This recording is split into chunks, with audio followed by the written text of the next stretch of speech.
Question number 7. There is a circular path around a sports field. Sonia takes 18 minutes to drive one round of the field, while Ravi takes 12 minutes for the same. It means, suppose हमारे पास एक sports field है, ये एक sports field है, sports field है और इसके चारों तरफ क्या सर्कुलर पाथ बना है, समथिंग लाइक दिस, ओके। और दो पीपल है, कौन कौन? सोनिया एंड रवि। सोनिया कोई पॉइंट से स्टार्ट करती है और उसको एक राउंड लगाने में कितना टाइम लगता है? सोनिया को 18 मिनट्स और रवि को कितना टाइम लगता है? 12 मिनट्स। इसका मतलब है रवि को कम टाइम लगता है इस सर्कुलर पाथ का राउंड कंप्लीट, एक राउंड कंप्लीट करने में।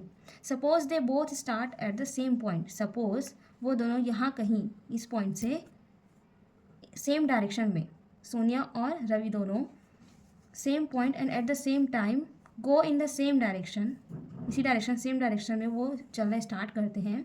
After how many minutes will they meet again at the starting point. तो क्वेश्चन में ये पूछ रहा है कि कितने मिनट बाद वो दोनों, after how many minutes will they meet again at the starting point, जहाँ से उन्होंने स्टार्ट किया है वहीं पर कितने समय बाद वापस वो मिलेंगे। तो देखिए इस टाइप के क्वेश्चन में हमें कुछ नहीं करना है। सबसे पहले देखिए, time taken by Sonia to complete one round is how much? 18 minutes. Similarly, time taken by Ravi to complete the same is equal to 12 minutes. Now we will take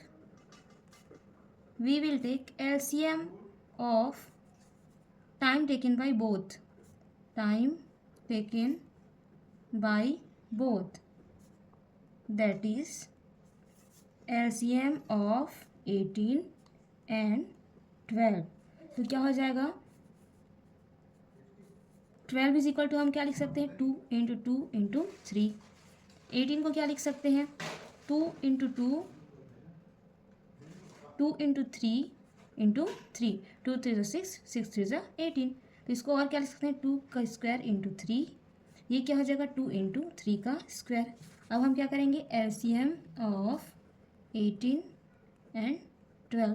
ये क्या हो जाएगा? मैं क्या बोली थी? एलसीएम के लिए क्या करते हैं?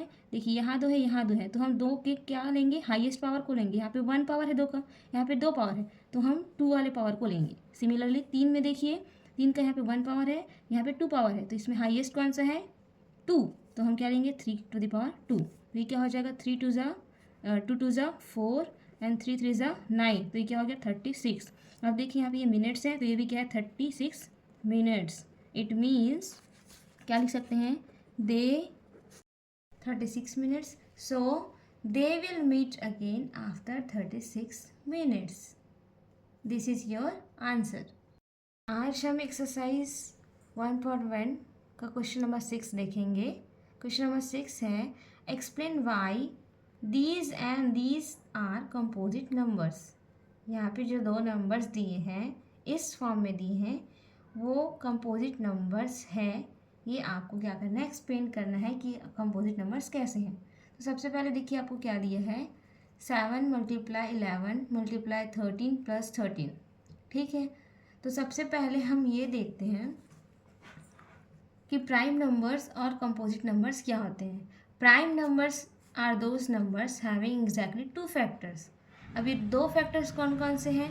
सपोज मैं कोई नंबर लेती हूँ 2। 2 के कितने फैक्टर्स हैं? 1 और 2, मतलब टोटल कितने हो गए? 2। 3 के कितने फैक्टर्स हो गए? कौन कौन से फैक्टर्स हो गए? 1 एंड 3। तो इसके भी टोटल कितने हो गए? 2। वैसे ही 5 7 11, इन सब के एग्जैक्टली कितने फैक्टर्स हैं? 2 फैक्टर्स हैं, जिसमें से पहला फैक्टर क्या है? 1 और दूसरा वो नंबर खुद है।